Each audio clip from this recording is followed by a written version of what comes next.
Merry Christmas, boils and ghouls, and welcome to episode 17 of Creeps of the Crypt.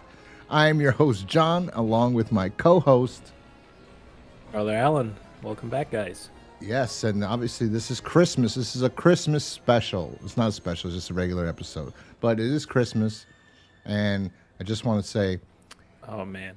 Yeah, I think we were very naughty. What a surprise we got for you today. Yeah, I think we were very naughty this year because... seems like Santa left us a lump of coal instead of a good episode, as this episode is not the worst. I rewatched it, and I paid attention this time, because normally, first time I watched it, didn't like it, and I paid attention. Then every time it's on, I just ignore it because it's not an episode I enjoy. So, when doing these episodes, I try to find something positive from these episodes. And I don't think I could find really any... Still finding it. I think the only thing is probably the special effects or the makeup effects, I guess. Other than that, right? It would have been a cool comic. I'm pretty sure it was a cool comic, like the idea. I think it was drawn out a bit too much. This episode was very long for our Tales from the Crypt episode. It was exactly 29 minutes, and that's including the intro and the outro. But before getting into the episode, let's talk about what the title of this episode is. So this is episode 11. You see, this is the one thing before we get into that. Before going into talking about this episode, I was excited because I was like, oh, great. On Christmas, we're going to talk about the good episode, which is the next episode. But yeah, right. My calculations were incorrect. And we're doing this episode. And we were thinking to do two into one, or maybe switch it. I was thinking, well, since it's Christmas, why don't we do a Christmas special, and we'll do, like Demon Night. Let's do an audio commentary of Demon Night. And then I was like, well, Demon Night didn't come out to the last season, and that's what I really wanted to do was whenever it actually aired or debuted, theatrical release, when it was, to review it during whatever episode or whatever season was going on at that time, which is the last season. But so that was my original intent, which would be the end, because then we'd do both movies. And there's a third movie, I believe, but I can't find it anywhere. And it's not really a third movie technically; it's like loosely a third movie. But or we could actually technically there is a third. Well, no, that's a Creep Show movie, I think. Yeah. So, well, we could do that one too. So we could have done that at some point instead. we're gonna talk about my favorite Bordello Blood. Oh yeah, that's your favorite. You've been trying. I remember when that came out, a Blockbuster Video. I had no interest to see it because I'm like Dennis Miller, and then when you told me it was Joel Silver who wanted Dennis Miller, why? Why did he want Dennis Miller out of? Anyway, we'll talk about that when that happens. When we get to that. But yeah, so we could have done something special for you guys, but I figured, well, if we had to suffer and watch this episode, you should suffer and have to listen to us review this episode. So yes, this episode, I don't even know the title of Judy, You're Not Yourself Today, right? Is that what it's called? Yeah, that's the title of the episode, yep. Yeah, and it was originally aired on June 12th, 1990, and it was written by Scott Nimerfro and directed by Randa Haines. And Randa Haines seemed to have a really good career. I hear that there weren't that many female directors. We've already seen two in 2 seasons, I think. All right, season 1, there was the girl from Pet Sematary. She directed the last episode. And Fortunately, they're both 2 not good episodes. That they directed. That doesn't mean it's on them, because I was looking up Randa Haines' IMDb, and she seemed to critically like she worked on movies that were well reviewed, and TV shows. She's before this she worked on Hill Street Blues. I think that's maybe on Alfred Hitchcock Presents. She directed an episode of that, 4 episodes of Hill Street Blues, 1 episode of Family Ties, a show that I was never really a fan of, and I like Michael J. Fox. And then she did a movie called Children of a Lesser God. Never seen it before, but it's got a 7.2 on IMDb's ratings, even though IMDb ratings aren't like stellar. They're kind of like really off. And then she worked on this, and then she did some other movies until she got to 1998 when she directed Dance With Me. And I'm assuming that was critically panned. It was financially a bomb, I assume, because after this she went back to doing TV movies, which kind of sucks. Well, it seems like more TV shows and TV movies she has as a kind of more directing credit. So No, but I'm this is saying kind of that's after what it seems like. after Tales from the Crypt, she did work on good movies that were critically received well, and then after Dance With Me, which I just looked up on Box Office Mojo, it was a bomb. It made only almost $16 million. I don't know how much, and that's worldwide. So I don't know how much it costs to make. I'm assuming more than 15 million, maybe 20, because it has Vanessa Williams, right? Not Vanessa. Yeah, Vanessa Williams. Vanessa Williams, she's starring in it. So, she worked on this, and this guy, he's the writer, who I said, Scott Nimerfro. He worked on a lot of good TV shows. He worked on The Outer Limits after this, Stargate Atlantis, Pushing Daisies, and that's just a few of them. And I actually did like Pushing Daisies. I think when I watched it, I was kind of I watched it on DVD, and I was like, oh, this got canceled. This is actually a good show.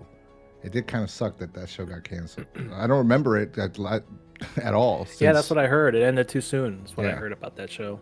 Yeah, but like I said, he wrote on a lot of highly rated series, so that's pretty good. But yeah, she I guess she had a financial bomb for sure with Dance With Me, and then she went back to TV, which it does suck that they never gave her another try, and she's still alive. Anyway, so yeah, she worked on this episode, and I don't think there's a problem with the directing in this episode. I think the directing is fine. I think it's just the story in general, and that's not really on the writer because they're basing this off of comics, and somebody picked a comic that is I don't know. It's hard to necessarily explain what's the problem here. It's like there are goofy episodes, like and there, but like I don't know. And I was trying to think like, oh, there's no likable character, but the entire point of these of these shows is like you're not supposed to like the character. Like the first episode, the woman. It's not until Lover Come Hack to Me that you are neutral on a character. But even then, no, the guy, we know he's an asshole, so we don't feel for him. You know what I mean? Like the first episode, Robert Zemeckis' wife, she's a bitch. She killed her husband. Dig That Cat, he sure is dead. Whatever that episode is, with Joey Pants, he's a fucking bum junkie. Killed the doctor that gave him this. You know what I mean? Like none of these characters were supposed to like to begin with. But I guess maybe it's this one. Well, then later on we do like some of them, but this one is like one that's like they're making me not like them, but not for the reasons they're giving me. But anyway, it stars Carol Kane. That's the only one I really know, and then there's the husband who is named Brian Kerwin. He's been in a bunch of stuff too. But Carol Kane, I know her from Addams Family Values. She's the grandma in that. In the second one, I did not know she was not in the first one, and then. That's what we were talking about last time. Yes, what we figure out. Yeah. What was the association? And Scrooged and The Princess Bride. So The Princess Bride, you know her from The Princess Bride. She was like Billy Crystal's wife in that. And then Scrooge, she was one of Ghost of Christmas Present. So she's very famous. She's a very talented actress. And then you have Brian Kerwin. He's been working. He still works. Surprisingly, I was looking at some of the trailers. I was like, ugh. But. Who is the woman? I forgot her name. I did not write I call her the grandmother from Billy Madison. She's in it. That's Frances Bay. Yeah, Frances Bay. So the grandma from Billy Madison. That's mostly known. That's where she's known from the most. Is that? Nothing. Yeah, that's gonna make up our main cast here. These three characters generally that we see most of the episode today. Yeah, and I would say it's just one of those where I think they could have done more. I think that's what like you were saying. They seem to just pick comics from what the original inspiration for the show was and just making the episode on it. I feel like they could have done a bit more with it, but yeah, you were saying there. No, I don't know. but I don't know what this is missing because it's not. It does not connect with me. It's trying to like. Okay, so what's this episode called? Judy Miller, right? I don't Judy, even you're know. not yourself today. Judy, you're not yourself today. I'm confusing this with the. There's a Nightmare on Elm Street called Judy Miller. Come on down. So Judy, you're not yourself today. Yeah. So this one, I don't know. There's something about this episode that just doesn't work necessarily for me. So the premise of this episode, Judy, you're not yourself today, which they say multiple times in the episode, is this husband and wife who are yuppies, I guess. They Donald and Judy, and they both live in a mediocre house above their means. I presume they're trying to be like they're wealthy aristocrats, and they quite frankly aren't. They even playing tea and having accents like they're English, and then all of a sudden somebody knocks on their door, and Donald gets crazy, and he's just on a fucking Saturday, and he gets mad and he loses the accent immediately. I was like, what the hell?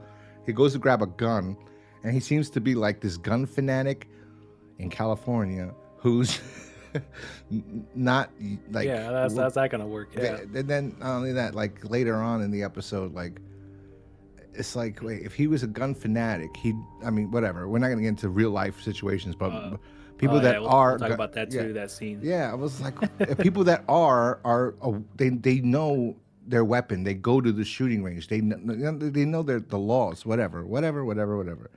And the majority of people that I speak to that have guns, or they go hunting, or they know how to use their gun. They know to I don't know. It's just this guy was just ridiculous. So he goes out with like a musket.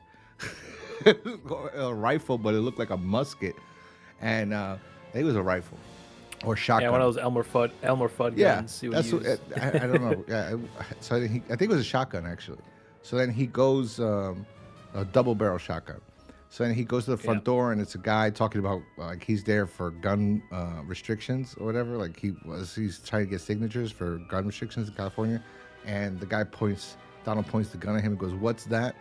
And he goes, and then they start talking, and he starts berating the guy a little bit, and then the guy says, "Oh my God, you're pointing a gun at me. You know how?" He goes, "Oh, relax. It's not even loaded." And he points it at Judy and pulls the trigger. And she's a great actress. I mean, everything she's ever been in, she kind of steals the scenery a little bit. I mean, I think that's why she's worked for so long. She's absolutely amazing. That's one of the only positives is her in this. I think, in my opinion, I think she's phenomenal. And the guy isn't terrible. He's just, I don't know. Given what they had to work with, that's kind of like I think they stand out a little bit. But this, it's just hard to really get into the story since it's pretty straightforward and everything happens really quick, and there's not a whole lot of suspense. I wish I had the actual comic book, because I think maybe if I had the comic book, I could see where the comic book was going for, because I feel like some of these episodes, they made them ridiculous. I don't know, because they didn't know how to take the material. You know what I mean? Like how to adapt the material. So they adapted them like, this is really the only one I could necessarily say. Yeah, maybe they took it too literally as to making it. Making the episode enough. Feel like of the time. Yeah, or like a comic, like making it like goofy and cartoony. Like they thought that was how you adapt a comic book into a movie. Right. So they made the guy like a cartoonish Republican was a gun-carrying member, but he wasn't. We'll get to that, why he wasn't. And then the girl's a housewife, but she wants to... I don't know. Anyway, so she's like the way he is stresses her out, so she's like very, very open about, or notices like she's getting wrinkles or she's feeling old and stuff like that. Mm-hmm. So he after that whole interaction with the guy that was going around trying to get signatures for gun elimination, I think it was. She gets another knock at the door and the husband left. That was we had Frances Bay show up there. She was supposedly selling cosmetics. Mm-hmm. And it just took advantage of her of her vulnerabilities, like 'cause she's feeling like she's got wrinkles and stuff, and just lets her in the house. And I don't know why. What's that? I was gonna say she's like the Avon lady that she comes and she wants to sell stuff, and the woman's like, "Oh no, we're not supposed to have solicitors because it's Saturday, and my husband is very whatever." And he goes, "Oh," she goes to walk away, and she says something about like, "Oh, something about her whatever cosmetics she's trying to sell," and Right. she goes, "Oh, you don't know about it? Oh, figures because like she goes, it figures you don't know about it because you look fucked up or basically." And she's like, wait, what is it? And then she turns around, she bullshits her and tells her, "Oh, it's great or whatever." And then she notices that the lady has this just piece of jewelry around her neck, and she goes, "It's beautiful." And she goes, "Isn't it?" And she goes, "Why don't you try it?" And she goes, "Can I?" And she tries it on. And she goes, "Oh, yeah, it's wonderful." So as she walks away, as Judy walks away, the old lady looks and she's like excited. And then her necklace starts glowing green. And then Judy's looking in the mirror and she's noticing that the necklace hers is glowing green because she had two. She had one underneath that one she gave Judy. So then Judy's looking at it, just looking at how she says, "It makes you beautiful," whatever. She goes, "Look at that ass." She's like, "That's a great ass." And then she turned around like, "What the hell?" She says, "It's going to look even better on me." Right? Or "I can't wait till I have it," or something like that. And then it flash green, and then they switched bodies. And well, two things with that. Like, one, that necklace is horrendous. I don't know why she thought it was a beautiful necklace. And well, she had a dress on. You couldn't really see her ass. I'll tell you why. They did it. I was wondering why, right? I was wondering why the intro was so long for this episode. I mean, we're seeing the title credits, and they're focusing on all these antique items that are in her house. So that's why she thought that necklace was beautiful. She's or something. into kind of She's into antique yes. Stuff. Yeah. So that's why. That makes sense. Yeah. So but then, still, yeah, shitty necklace. Yeah, it's ridiculous. So, so they switch places, and then Donald comes back because he left when he got angry at her for arguing, for him not being able to tell the guy off more because she interrupted and interfered. So he left. So he comes back home, and she's gone. And he gets a phone call from a friend of his that's at, I guess, the train station, but it looks like a train station. It's supposed to be a bar or something. I don't know. I think it was a train station. That was before, where the wife in the old lady's body comes up from behind him and just, it's just asks for him, asks for his help. And obviously, just some random old lady in your house. It's like, he wasn't sure. He couldn't believe her, like, this is like her wife after she was, claiming that, she got her body switched with this old lady earlier. And then she started he started asking her questions about, stuff that she would know. Where we got married, when we got married, what was our honeymoon, what the hotel room number was. They didn't have one. They just stayed in the car because he didn't book one in advance. Mm-hmm. And then that's when he gets the call from his friend that was at the bar and saying that his wife was drinking 3 gin and tonics and told him to go to hell, and she knew the way, something like that. He said. Yeah, he goes, Judy's not quite herself today. It was said several times. So right. References to the title of the episode. Yeah. So then he goes. Yeah, he goes to it looks like a train station. It doesn't look like a bar. I guess she was planning to leave, so I think it was a bar at the train station. She was gonna head to Vegas, train or bus station, either or. Yeah. Yeah. So then it looks like it was Cali, so they'd probably be taking the bus there. Yeah. So he approaches her, and she looks at him and goes away, walks around him, like she doesn't even know him because she doesn't. So then he's like, "Uh-oh." So I didn't get this the first time, or I never paid attention enough. So this time, I paid attention, and I was like, "Huh." So he approaches her again, and she's like, "Get lost." He starts trying to talk to her, and she's like, "Get lost, creep." What the hell? And he's like, "Judy, you don't leave me. The cancers come back," or whatever. She goes, "What?" So she stopped. She turned around like, "What? What's going on?" So he bullshits her, which is interesting that he believed the old lady because she answered all the questions correctly, and that she didn't recognize him. So he's like, "Oh, this is real." So that I have to give credit for letting the guy actually. I mean, nowadays this would never happen, but they actually made the guy be like a private investigator or a Columbo type, that he solved, that he knew that yes, she's impersonating somehow. She switched bodies with my wife, and my wife is that old lady, so I have to get her to switch back. And And yeah, like he came up with that idea because some guy was reading a newspaper. I think one of those those like those papers they used to make where it's like a bunch of bullshit articles about aliens or the National finding Elvis Enquirer. and stuff. National Tattler or something. That's what Yeah, they it's called like it. the National Enquirer. Yeah, and then they said cancerous tumor actually healthy set of twins. So that's how I came up with the idea to bring up the cancer. Oh, see, I So didn't look at that part, but it was great. Like he says it to her. She's like, "What?" Like she just found out. Oh my god, I switched bodies with somebody that's gonna die of cancer. I got to get out of this body, right? So then he goes, "Come and on, she come does back her home." thing, and she's glowing green again. Well, she goes home with him. Oh no, yes, she does it there. She does it there. She just She switches bodies yes there. she switches bodies back to the with the wife. So the wife is like, yeah, like after she glue green and Hmm. it cuts to her on the floor, and then the husband's picking her up. Is oh, you're back, and then it goes right back home. This is the shit we were talking about earlier, because the old lady, the witch, I guess you could say that's what to title her in this episode. She's got because he put her in the closet before he went to the station, or train station, bus station, what have you.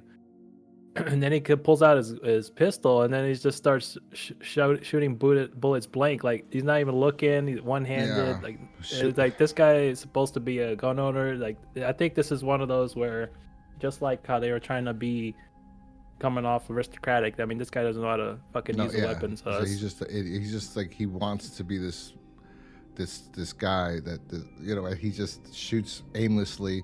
He gets finally at the end. He like destroys his house, destroys the roof, and finally the last two and he how gets. and how nobody called the cops or nothing Hmm. like was just astonishing. But he ends up they end up killing the witch for as far as they know that she was dead. Hmm. And And they then, start, and they go bury her in the basement. hmm. Oddly enough, I don't know why in the basement, but Well, and it's funny because it was like nobody called, and no cops came to well, check what I was would, going on. There were I all w- these gunshots. yeah. Well, it's this show because they do. I mean, I don't Something know. at least to tie it up, because like it's not feasible to start popping off rounds in a residential neighborhood without nobody calling the cops. The thing with this So episode that's also is that like they were trying to be upper class people, and they don't yeah, have the money, and they didn't film in a house that is. I mean, now that house is probably $1 million in California, but like at the time, I don't think oh it yeah, was $1 million in California. It's like a middle class home, but they try to make it like it was something more grandiose than it actually is. And after 3 months later, Judy wakes up and she's like, "Oh, because he locked the necklace in the safe." And he's like, "Look, I tried breaking it, I tried burning it, and it doesn't anything happen to it. It's just better to just keep it in here in the safe." So she's like, "But it's so right. beautiful." She's like in love with it. It's the ugliest thing you ever seen. So she Hmm. goes, and I guess when she couldn't sleep, she goes to it because I don't remember seeing her go there. Maybe you could tell me. Maybe I missed that part. If she opens the safe or whatever. But all of a sudden she comes back into the room, and he woke up. He had a nightmare. Yes, she opened it and Um, just looking at it, right? Yeah, small little thing, but yeah, she goes back. She goes to go open the safe and looks at the necklace, and it starts to glow green. So you see that reflection. And he wakes up, talking about how he's had nightmares and stuff. He goes back downstairs, and then like the corpse of the witch starts, Taxi. yeah, comes out of nowhere and starts saying like, yeah, like help me, help me.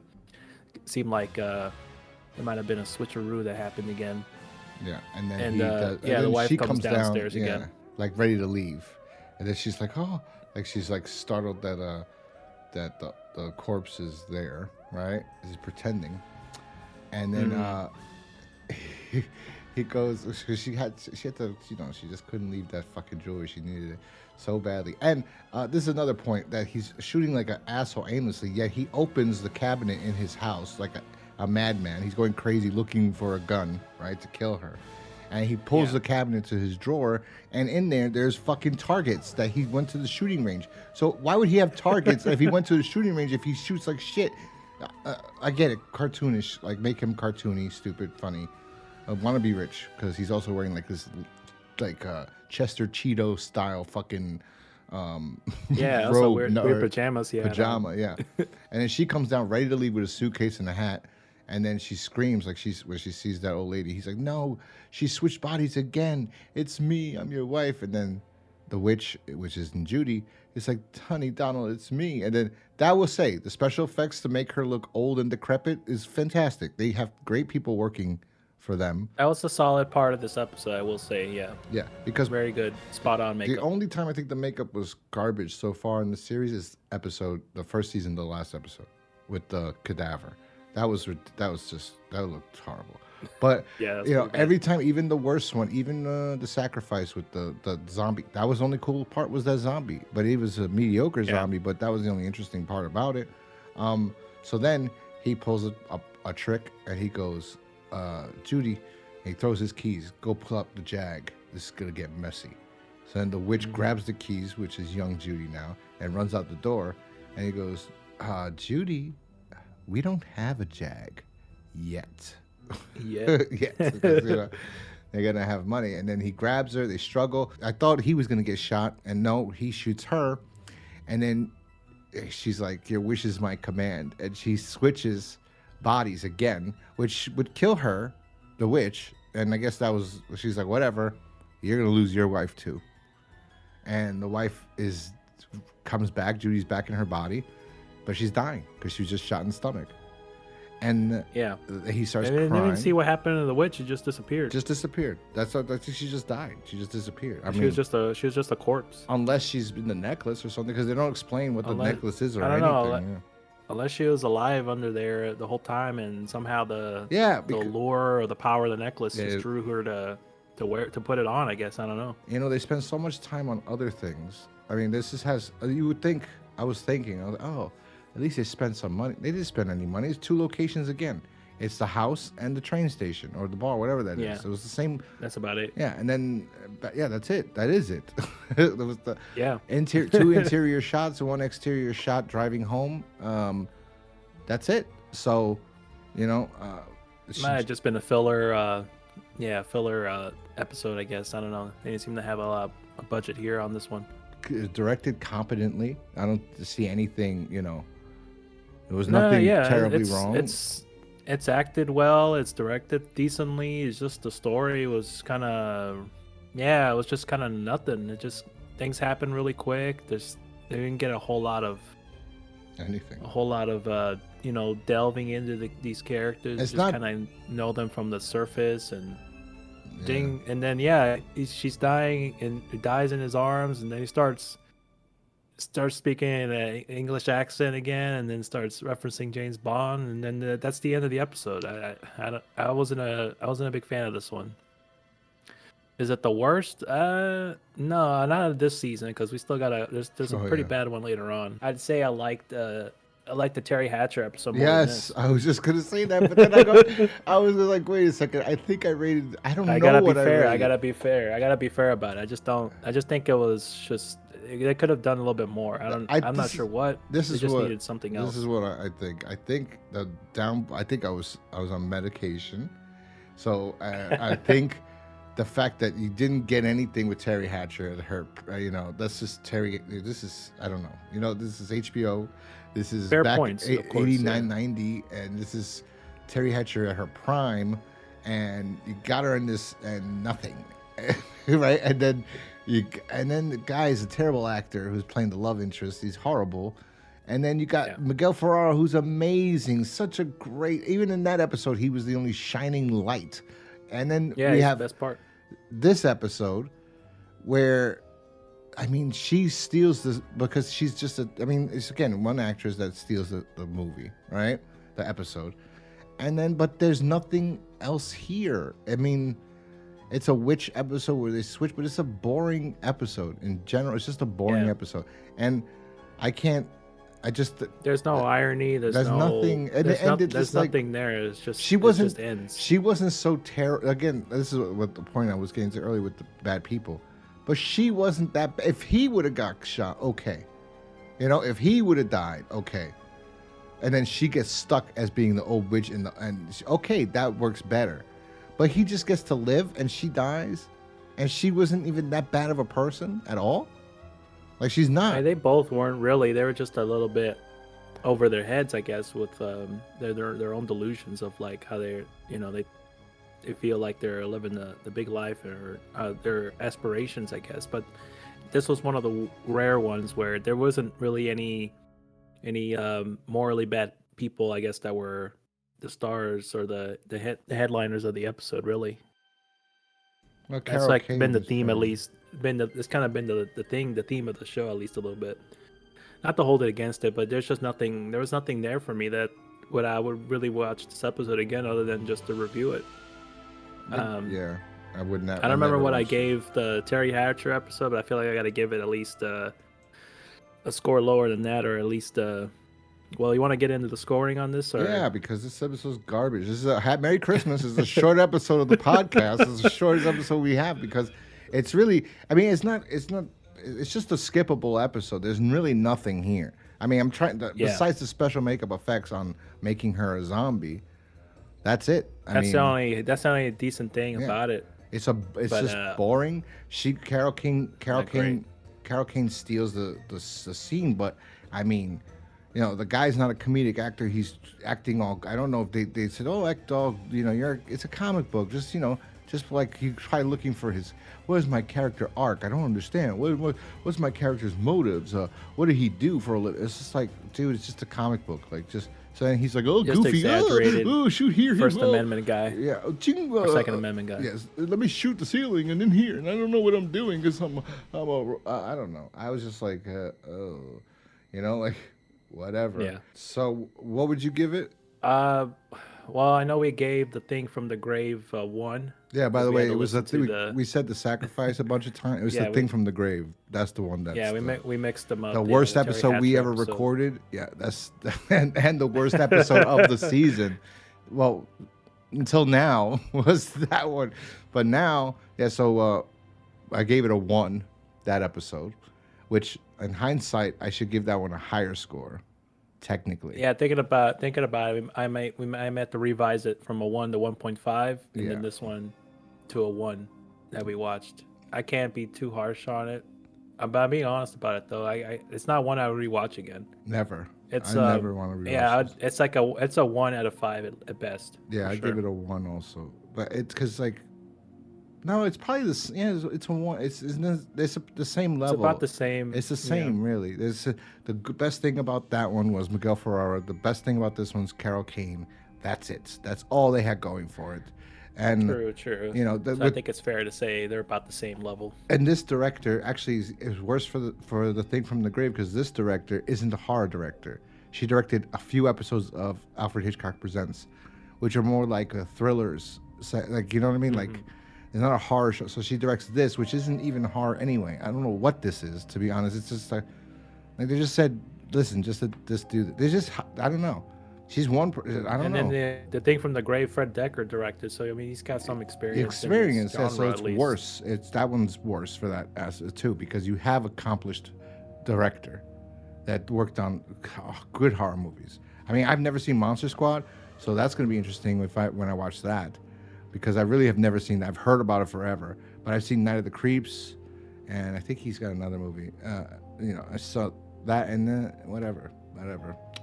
He wrote RoboCop 3, so And that says something there. But yeah, I guess I'll give it this. I would 0.5. No, I'll give it a 1. I'll give it a 1. I'd say it's about the same. It's about the same. I was gonna Yeah, go when you really 0.5. think about it, they both have similarities. They're forgettable episodes, and they both have pretty good cast in them. Very underused, and that's about it. That's not one I would watch again. So I'd say a 1. It would be the same for this too. 1 out of 5. Yeah, that's Not it. the worst episode, or we're not there yet. No, It's not oh till my later God, on, that's even but, that's even this- crazy. This is not the one I hate the most. Well, you know what? Maybe when I watch it, I'll like it a little bit more. I don't know. I don't think so though. Maybe. I was struggling on that one. When There's I watched it another the first one I time. don't like either that's coming up that you like that I never liked. So I didn't mind it too much. Maybe my opinion will change when I watch it again. well, we'll see. But this episode is just really not just a horrible, not a horrible, just a blah. And especially coming out of the ventriloquist dummy. Imagine being a young person or an adult, and this is just your new favorite show, and you saw one of the coolest episodes last week, which was next week. the ventriloquist dummy, which was great. It was so creepy and awesome. You're like, oh my God. And then the next episode is this.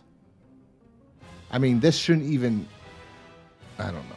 This was pretty lame. But anyway, sorry. It came out on a Tuesday, June 1990. So that was a Tuesday. This episode came out. June 12th. They're coming out on Tuesdays. I don't know. Back It then, seems like. HBO, what, 8 o'clock, 9 o'clock, this came out. Well, that's like prime time, I guess, right? Yeah. I don't know. Prime time TV hours. I know semantics, but I was just interested in seeing like what the day was during that time. So it looks like it was coming out weekly. The ventriloquist dummy was the 5th too, so that was the last Tuesday before this. I agree. I would have been bummed out after watching that last one, and then this one's like, this is just another Piece of filler shit. episode. It's another four-sided triangle. I think that's why we got punished, because we were talking about just nipples, all about nipples and titties for that episode. That was our promotion to listen to our review. Is that I have to do, yeah. Patricia Arquette. I'm gonna have to make a short tank top. I'm gonna have to make a video short of Patricia Arquette's nipples. Just the entire video is just gonna be her nipples. I'm gonna try to focus it. So the short's gonna be us talking, but all you see is those titties. I gotta cut this part out because we were gonna be like, oh my god, how? I'm gonna have to reach out to her and see. If she's gonna do the podcast on this episode. Yeah, I'm sure that episode. I'm sure she's gonna read. I'm sure she'll agree when somebody tells her, "Do you listen to what those male chauvinists? They were just talking about your breast the entire time." I wish we could go back to a time where you would watch a horror movie most of the episode, and you would see titties. You know. I do miss those days. Yeah. Yeah. I mean, that was the trope. Well, all those Friday the 13th movies were based off of well, that. you wouldn't see the lead character's titties. That was the thing. Like Heather Langenkamp in Nightmare on Elm Street 1, I remember being so angry. But you know what Fred Decker did? How great he was. The hottest girl at the time. I had the biggest crush on as a kid, Jill Whitlow. And they worked together on Night of the Creeps. And what does he do? Shows her titties. Right? I was like, wow! As a kid, I was amazed, right? And then she doesn't die. She's the heroine in the movie, right? And she's badass. See, that's another thing.